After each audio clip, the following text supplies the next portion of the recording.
The Tom Woods Show, episode 727. Prepare to set fire to the index card of allowable opinion. Your daily dose of liberty education starts here. The Tom Woods Show. Folks, if you're looking for more libertarian podcasts, check out the Jason Stapleton program, hosted by my friend Jason Stapleton. Monday through Friday, get a libertarian take on the news. Check it out at jasonstapleton.com. All right, one of the great rules of the universe is about to be complied with right here before your eyes. And that rule is, if you write a book called Ex-Neocon, you are going to wind up on the Tom Woods Show at one time or another. And that's, of course, what our guest has done, Scott McConnell. Scott moved in neoconservative circles for quite some time. He was editorial page editor of the New York Post and wrote widely for example, Commentary, National Review, and so on, but then became a founding editor of the American Conservative magazine, which was self-consciously founded as an anti-neoconservative publication. So I'm glad to have Scott on the show with us, linking to the book, of course, at tomwoods.com/727. Scott, welcome back to the show. Thank you. As soon as I found out you had a book called Ex-Neocon, I thought, well, look, this is a natural. This thing's a definite. So I was glad to get it. And I was actually sitting in a bar the other day, not drinking alcohol, and I had a lot of time in my hands, so I sat down and read this thing. I thought, I'll skim it and find some good items in here. And I just couldn't do anything other than read the whole thing. I just couldn't. I was just drawn into it. And I emailed you from there and said, well, I'll just put it this way. I said, doggone it, you are a good writer. I mean, it really totally drew me in, because it is a collection of essays, but they cohere around a theme. And, of course, the theme is Ex-Neocon. I love the fact that there's no subtitle. It's just totally in your face. Ex-Neocon, period. Even though the publishing world is enamored of subtitles, you don't even give them one. All right, so you have a title like that, you're going to have to answer this question. How did you become an ex-neocon? In fact, let's start with, how'd you become a neocon to start with? Yeah, that's the thing, because when I was a young person in the late 60s, early 70s, I was kind of a Gene McCarthy, Bobby Kennedy, McGovern, anti-war Democrat, and my parents were left of center. And then I became anti-communist in the mid-70s. I had actually spent a year in Vietnam, but I became, by the mid-70s, increasingly anti-communist. And I began reading Commentary and, the odd, op-ed piece in the Times by Midge Decter, and it very much spoke to me. And I also had professors at Columbia who were sort of the anti-communist social democrat generation, Europeans, and they were the most impressive intellectuals I'd come across, right? And impressive men. So, I worked for Carter, but by 1980 I voted for Reagan and began writing for Commentary in the early 80s when I was working on my dissertation. And it was a thrill to get published there. I liked their foreign policy views, and their views on domestic politics appealed to me too. I mean, they seemed to me suitably right-wing without being kind of quirky or eccentric, like tough-minded, but not, George Wallaceite or something like that. And and I was a New Yorker, and probably the Jewish cultural aspect of the neocons was, kind of more appealing to me than my, own group of sort of desiccated wasps. So, for those reasons. And so for most of my young manhood, I got a job eventually at the New York Post. I worked for a while for Irving Kristol's National Interest. And, I identified completely with them.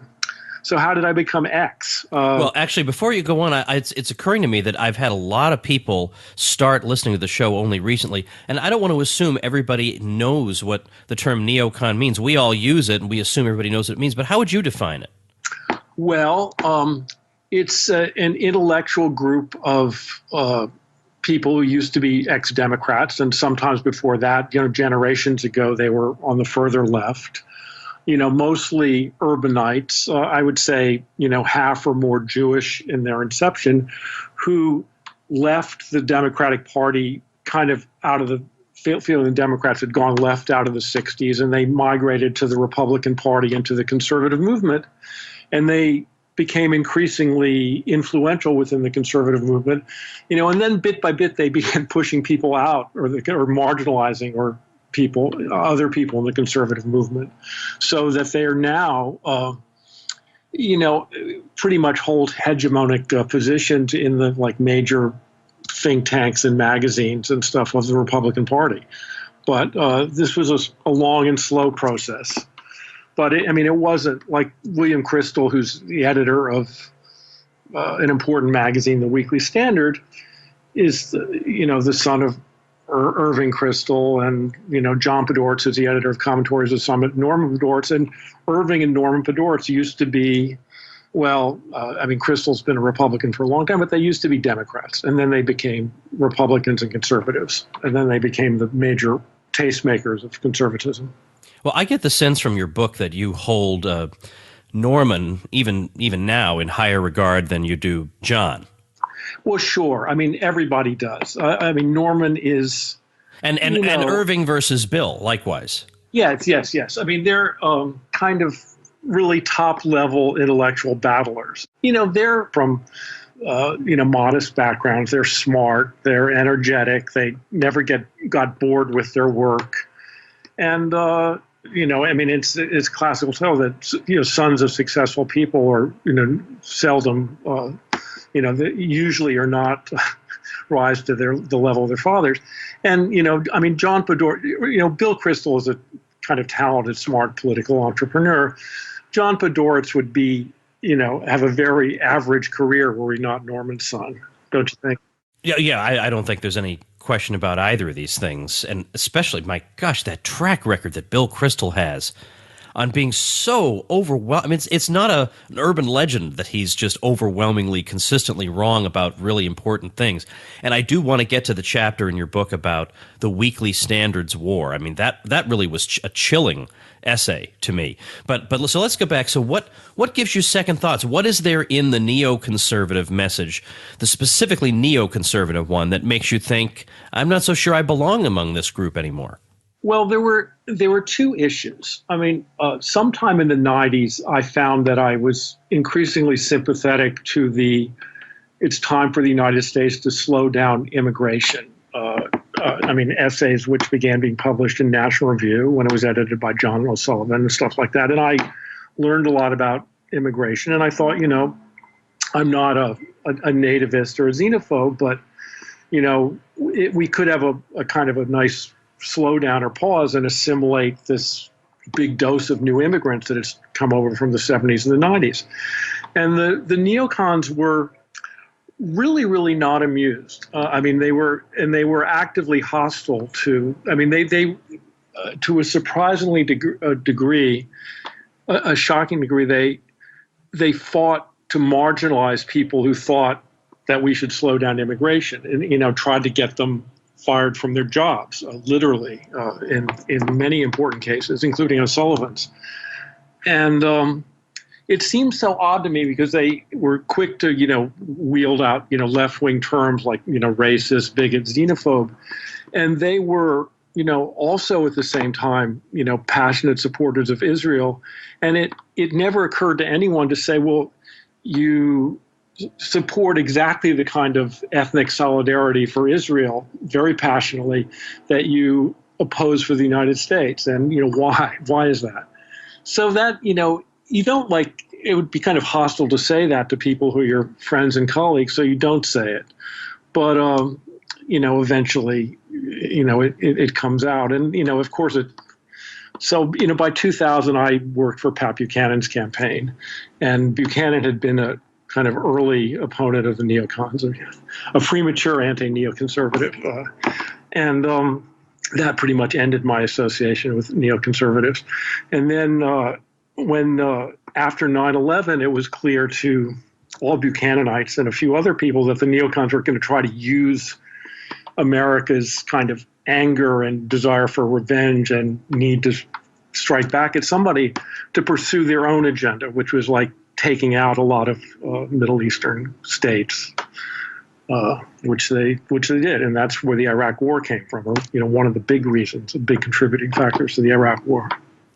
Well, let's take Pat Buchanan for a minute, because Pat had been just by coincidence, had been in the neocons' corner on the subject of the Cold War. Yes. And he had very much defended Israel because the Soviets were on the side of the Arab states by that point. So you had to defend Israel, and he supported Nixon to the hilt in 73 and all that. So what happened to make somebody like Pat and somebody like you look at the U.S.-Israel relationship again and say, wait a minute, it's not really sure how the U.S. benefits from this, and it's not clear that, frankly, whether the U.S. benefits from it is the issue the neocons are concerned about. Yes, I dare say that maybe that's not the top priority they have in this relationship. Well, Israel was a much more, you could make the case for it being a useful ally during the Cold War, as a sort of advanced military state that was, on America's side.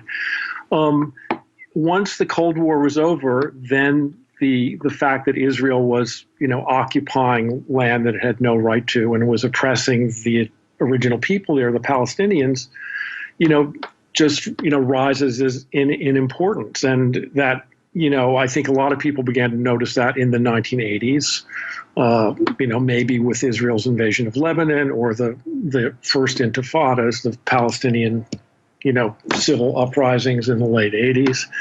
And Pat was one of those who began noticing in the late 80s. And I think he began saying, there really should be a Palestinian state, which is something that American diplomats or any Middle East experts have long said, but which, conservative commentators did not.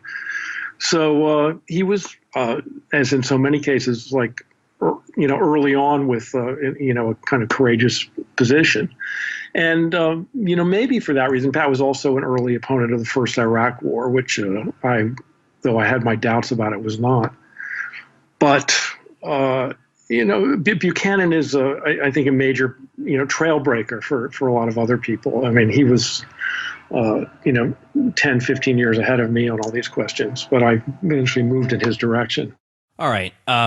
What do you say to people who say Israel is fighting the same battle we are? That regardless of whether you like the way Israel was founded, whether you like the way the refugees were dealt with, that's all water under the bridge. Today, they are fighting off the same kind of people who want to come here and do us harm. So put aside all your difficulties or the kind of arguments the State Department made in the old days. Forget it. That's from another world. Right now, you have to decide, are you on the side of civilization or are you on the side of the savages? That's how the neocons would put it. How do you answer that?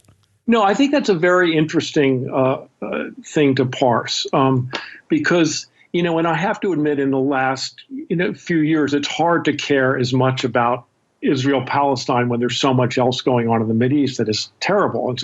And also there's a problem with violent Islamic fundamentalism, which is terrible, which is savage, as you say. So I would say a couple things. First, Israel's oppression of the Palestinian people. Palestinians are not like the most radical Muslims around. I mean, the Palestinians as a people were, had a big Christian population and still have a large Christian population and a big secular Muslim population. I mean, Israel wasn't fighting them because they were radical Muslims. They were fighting them because they were people who happened to live on the land that Israel wanted. Secondly, Israel, in terms of its actual policies, is not really interested in fighting radical Islam. I mean, they are very much against Iran, which is not a radical Islamic state. It's a different strand of Muslim. And they're very much against Assad, who's not any kind of radical Muslim. And I think there's even been various Israeli commentators and generals who say, what's the problem with ISIS? Why is that a problem for us? And in fact, ISIS is kind of good for Israel because it makes the point that's in your question that, it's Israel against the savages. But, Israel doesn't have, Israel has a different strategic situation than the United States. And I think, the worse the better is the way Israel views the Islamic world, and the more internal tensions and stuff there, which there certainly are now. I mean, there's no Arab state which is, any threat to Israel at all right now. Now, I don't want to focus entirely on the Israel and Palestinians question, but when you say things like Israeli oppression of the Palestinians, it's like, I feel like you do have to justify that. So when somebody says that, there is the response that, look, the Palestinians have more representation in the Israeli government than Arabs anywhere in the Arab world have in their governments. And you have a much more open society and this and that. And so what are they complaining about? I mean, let's be reasonable here. Israel is the most civilized country in the region. It's the best quality of life these people can hope to get. Now, I'm talking about within Israel proper. Yes. So what do you say to that? Oh, well, I think there's some validity to that point within Israel proper, in that Israel is of Palestinian origin, have a certain amount of civic rights in Israel proper. And I'd say their situation is, probably better than that of American blacks in the 40s and 50s, but it's certainly not equality in terms of, the Palestinian politicians who are in the Knesset are sort of like a world apart. They are not, they don't make coalitions with other parties, and the other parties would not make coalitions with them. So there's something kind of formal about and meaningless about their ability to dissent. And but their situation is not terrible. The thing is that most of the population does not live in Israel proper. Most of it is either in the Gaza Strip, which is under an extreme blockade, or in the West Bank, which is simply occupied territory where the people have no real political rights at all, and no right to build a house or without going through essentially Israeli government control. And Israel takes their land, or takes parts of their land kind of at will. So if you're talking about, yes, it's the 15% of the Palestinian population, or I think that's a rough figure, in Israel proper, has a certain degree of the civil rights that Israelis have. And that's a good thing. The radical position on the Israeli-Palestinian position, which I don't actually have, is that there should be one democratic state for all of Israel and Palestine, which I don't think this is a very viable shot, but it's that, all right, let's have Palestinians and the Israelis in the West Bank and in Gaza all live in one state and all have same civil rights. But I don't think it's not likely to happen, but that is a possibility, I suppose. The one-state solution, it's called. I have a friend who, he is a friend, and he's a Zionist. I know a lot of people who are Zionists. But this friend came out and said to me, look, these people are the consummate savages. How can you possibly have sympathy for them? And that was just the way he put it. It was just that way. And it's a person a lot of my listeners like very much. And he just said, these people are savages. How can you not see that? Why would your sympathies possibly be with them? That was his response. Now, is that something you encountered in neoconservative circles? Well, not quite in those bald terms, but you did encounter, somebody told me that Norm Podhoretz at a sort of semi-private dinner, made a joke about, that Israel or someone should bomb the Aswan Dam, even if it resulted in millions and millions of deaths, which you wouldn't necessarily joke about killing millions and millions of any other people. The neoconservatives know that the Palestinians are not savages. The neoconservatives want Palestinian land, but they don't have really any. They know the Palestinians are, we're probably a more secular, advanced, bourgeois Mideast people than, say, Saudi Arabians or something like that. But Israel wants the Palestinians' land, so whatever is useful to say about them, they will say, whether they believe it or not. All right, I want to talk about recent, semi-recent, let's say, endeavors. But first, let's thank our sponsor. Folks, I know there's a major pain point in your life, and that pain point comes when you look at your device and you are out of Tom Woods Show episodes. What to do other than despair? Well, how about checking out the Jason Stapleton program? Monday through Friday, Jason gives you a libertarian overview of the news. A lot of people are on me to do more current events. That's what Jason does every single day for an hour. So you get current events, economics, and politics from a libertarian perspective. The Jason Stapleton program is one of the fastest growing libertarian podcasts in the world with over 20,000 daily listeners. Download the show today on iTunes or Stitcher or your favorite podcasting app, or visit jasonstapleton.com to find out more. Jason says give him 10 episodes and he'll make you a more informed libertarian. Take that challenge at jasonstapleton.com. Jason's a friend and a booster of my show, so check him out at jasonstapleton.com. Let's talk about the American Conservative magazine, which you had a hand in from the beginning. That was a self-consciously anti-neocon project. So tell me what was going through your head and how you were brought on board for that. Okay. It was clear to me when working in 2000 Buchanan campaign, where I worked as an aide to Pat and a drafter of some speeches and general muckety muck, that there were a lot of intellectuals who were conservative and not necessarily represented in the media market. I mean, there was and didn't have access to a lot of places to publish. I mean, there was Chronicles, which is a good magazine, but I thought there was perhaps space for something that was more linked to policy. Maybe I almost forget the right way to describe the difference of how I describe Chronicles and TAC. And then I was friends with Taki Theodorakopoulos, and I know he wanted to do some kind of publishing project, and we had talked about, he would invest some money and I would do some work with New York Press, but that didn't work out.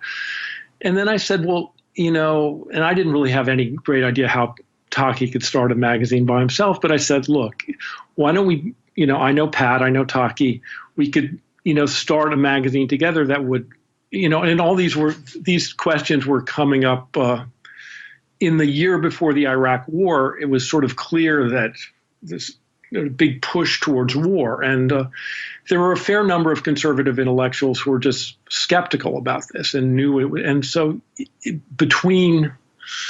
anyway, I got introduced Pat and Taki and said, we came to an arrangement about joint ownership of the magazine, and we got it started.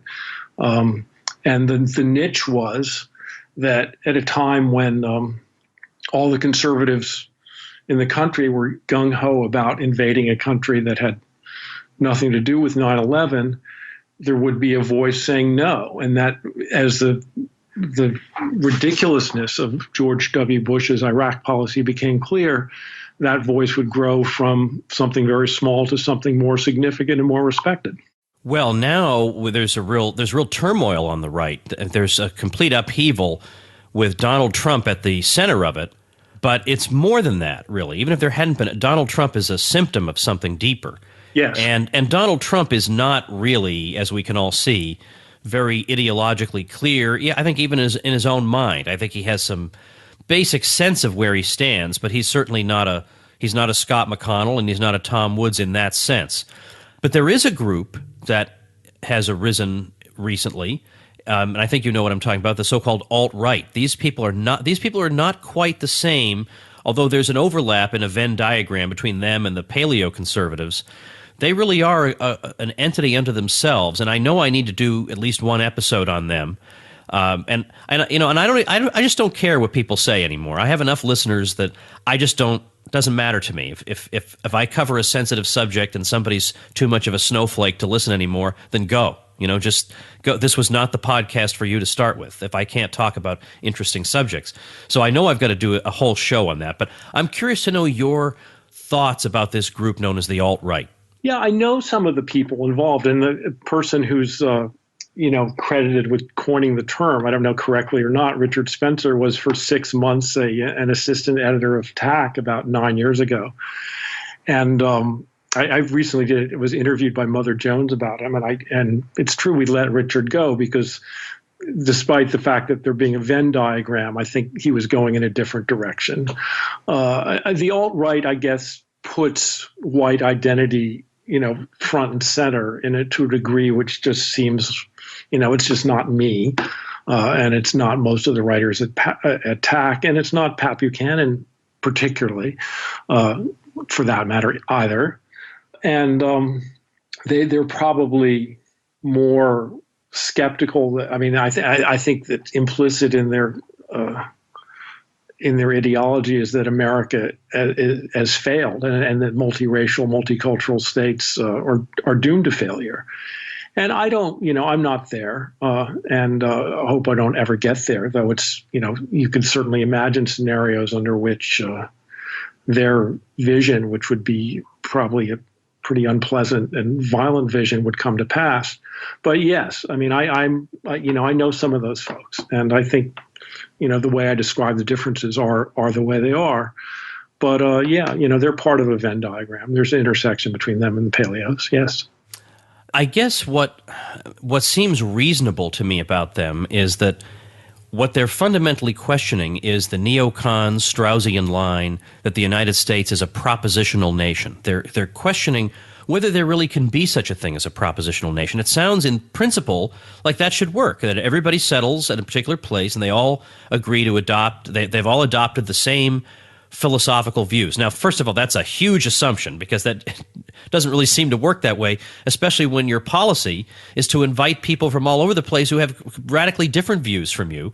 And even Thomas Jefferson thought that was a dumb idea. I thought, why would I want to encourage and make it part of the identity of my country that I encourage people from the old world, even fellow Europeans, to come here when they have no experience living in a free society. So, but anyway, the idea of a propositional nation, that we can all just live together on the basis of ideas, and will that work, and will it not degenerate into people think of themselves in terms of race and their background, and they agitate for state benefits on that basis? Will it necessarily degenerate into that? Maybe it will. And that the state poisons everything. Yeah, I think they're certainly right about propositional nation being a very weak gruel to keep a nation together. I mean, the Soviet Union was in a way a propositional nation, and that collapsed. And so I think they're right about that. I mean, there are people who are not as say racially conscious as the alt-right, who question the idea of a propositional nation and just realize implicitly, as of course any real person does, that it's easier to have a polity if there's some naturally shared backgrounds, values, religion, or religiously generated values and assumptions about how to live. And sure, it's easier if people and that political science truism that I'd rather be you to be a minority in my country than me to be a minority in yours is probably universally true. So yeah, I mean, I guess I what I appreciate about them is their visceral, and this is not a blanket statement because some of them are crazy the same way some of my libertarians are crazy. That's the way it is. I mean, if you go to the Libertarian Party convention, you're going to see some crazy people. That's the nature of things. I bet I'd find a lot of crazy lunatics at the Republican convention. So I don't hold that against them, but they puncture these thoughtless Orwellian slogans like "diversity is our strength." Well, in some situations, you could see diversity being your strength, like in your book collection. Maybe you don't want to have all science fiction. Maybe it would be better for you to branch out. But I'm not necessarily sure that diversity is always my strength. I mean, maybe if I lived in on a street where half the people wanted to kill me, that wouldn't be a strength. Maybe I'd want to have more people who were like me. There's nothing a priori about that. But unfortunately, the left believes that is an a priori statement, that diversity is your strength. But doesn't that sound like it came right out of 1984? Yeah, it does. No, the alt-right's lack of deference to political correct platitudes is one of the more refreshing aspects about them. And in that sense, they sort of remind me of radical leftists or yippies or something when I was growing up and a young person. Is like you just say the most extreme things and you don't give a damn about what the conformist or the respectable attitude is, and that's probably useful in politics generally for some people to be doing that. All right, it's unfair of me to focus so much on this. Let me get back to your book. I want to ask you a couple more things before I let you go. I found it very interesting, the story of, I think it was Norman Podhoretz, and you went up to him at some kind of a dinner event, and he said something like, Scott, I always liked you, but then you wrote something against Israel. And he made very clear that there would be no discussion between the two of you at the dinner. You remember this incident that I'm talking about? Well, I do remember. It was a party at Lolly Weymouth's house, actually, in probably 2000, 2001. It was sort of in the transition period between when I was a neoconservative and had a whole circle of neoconservative friends and when I didn't have any. And yeah, I mean, Norman, I think, has been able to live a life in intellectual and policy circles where they've been effectively able to banish criticism of Israel from acceptable discourse. And, you know, I mean, they would like to, you know, it goes on, and they would like to be able to, you know, banish John Mearsheimer. They would like to be able to banish, you know, any, no matter how moderate Palestinian spokesman, and just have them like not, you know, not exist, you know, James Zogby not exist. And I, you know, in this case, it was Norman I'd known pretty well. I mean, I'd been to his house and he had been to mine, and we communicated many times on the phone about pieces and stuff, and I liked him a lot. But boy, you know, he got wind, like, this is a piece I'd written for New York Press or something, a really obscure free weekly newspaper in New York. But it was obviously like kind of sent around, so he got wind of it, and something, oh, Scott McConnell said something bad about Israel. He was very funny about it, actually. I said, well, you know, what piece are you talking about? And he said, oh, you've written more than one. Immediately, which I probably had. But your pieces, though, and I really want to emphasize this. Early on in the book, you reproduce a letter you wrote to David Horowitz. And that letter is very measured and generous and kind. It is not vindictive. It's not angry. There's nothing that anybody, even the biggest hysteric out there, could call anti-Semitism in it. It's extremely measured, and you say, you know, I think maybe you might want to think twice about some of these ideas that you have. That's been the tone that you've taken in all along. Like, you've never been a bomb thrower from what I can see. No, I'm not a bomb thrower. Yeah, I mean, and I believe, I mean, as far as Israel is concerned, I think under the circumstances, Israel has a right to exist. I just think that they should try to make a fair compensation to the people it displaced, with the Palestinians, who are certainly willing to accept like a much smaller share of Palestine than they, you know, had in 1920 or 1940 or 1950, 48.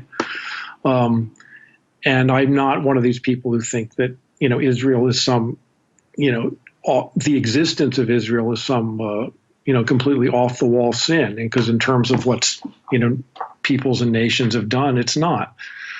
But, it did displace people, and those, you know, people have rights, or should have political rights too.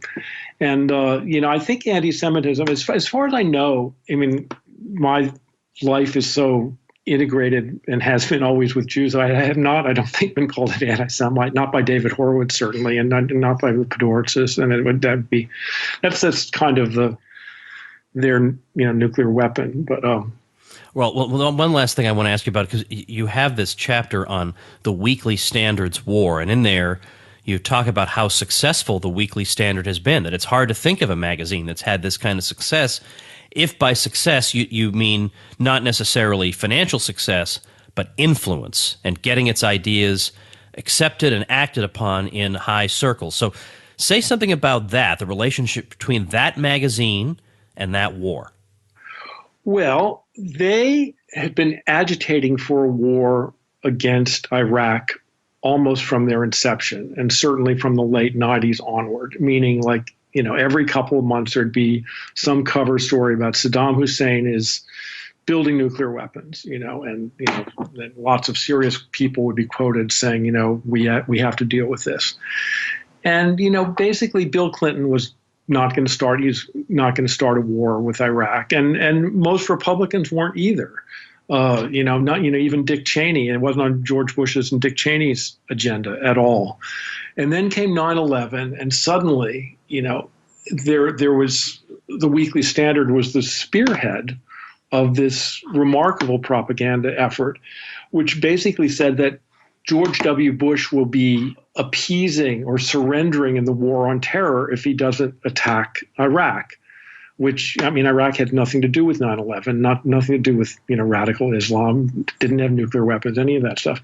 But they were able to, because of a kind of effective part of the Murdoch media network, TV and think tanks and the magazine, able to essentially sell this notion to Cheney and to the Republican Party and the Democrats, who were basically cowed by, being afraid of being called McGovern Democrats or something like that, mostly went along. Barack Obama didn't, and as a result was elected president. But yeah, the Weekly Standard, is like an intellectual version of, I guess, like the Hearst Press in the, 1890s or something, bellowing for war and getting its way, except the war was really more significant. All right, make a prediction for us. The neocons have been quite resilient, so even though they're somewhat down at the moment, I wouldn't call them out. Where do you think their movement is going? Well, they've been endorsing, there's a fresh neoconservative endorsement of Hillary almost every 3 or 4 days of a prominent neoconservative. And I suspect they will try to, assuming that she's elected, which I think is more likely than not, will go back to the Democratic Party, and they will also participate, let's say, assuming Trump loses, participate in saying, Trumpism has to be, completely extirpated but from the Republican Party, and we'll try to blame the fact that Trump was not a neocon and said some bad things about the Iraq War and, said some accommodating things about getting along with Putin, and they'll try to stipulate that that's the reason for his defeat and not the fact that he's a kind of undisciplined, inexperienced politician. And they will fight on two fronts: A, to roll back Trumpism within the Republican Party, and B, to get positions in the Hillary administration. And I can't, whether they will succeed in that, I can't predict. I mean, I'm sure they will get something in the Hillary administration, and I don't really know, who will push back and how hard. Well, having said that, we'll draw this to a close. I'm recommending your book. I really enjoyed reading it. Ex-Neocon. It is tantalizingly titled. I'm linking to it at the show notes page for today, episode 727. It's tomwoods.com/727. Of course, you can get it on Amazon. But maybe the easier way to remember just to go to the show notes page and click on it and get it. Scott, best of luck with it, and thanks for your time. Thank you very much. All right, everybody, check this out. I just got an email from two guys telling me this. They have, yes, indeed, they have a website. They are Tom Woods Show listeners who started a website, but listen to what they're telling me. With their new blog, theDakotaHomestead.com, we're having so much fun discovering new things, pushing ourselves to explore ideas and educating others. But listen to this. We are also on the ballot for statewide office under the Libertarian Party of North Dakota, Public Service Commissioner and Insurance Commissioner. We are Rothbardians with planks set on the total abolition of these positions and finding alternatives to government bureaucracies. So on the DakotaHomestead.com, we discuss ideas and events that affect the world today, talk about Austrian economics, philosophy, much more, hoping to start a podcast. So it's a lot of fun. It's a lot of fun, as you can imagine from that. So theDakotaHomestead.com, started by a couple of Tom Woods Show listeners.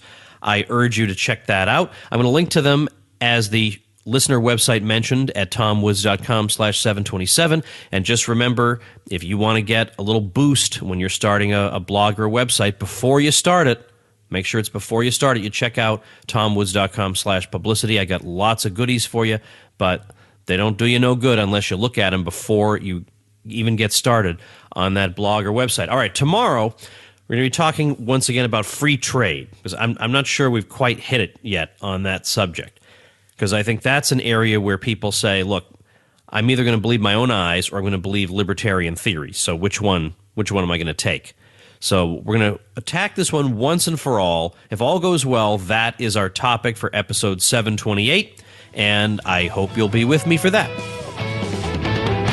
Become a smarter libertarian in just 30 minutes a day. Visit tomwoods.com to subscribe to the show for free, and we'll see you next time.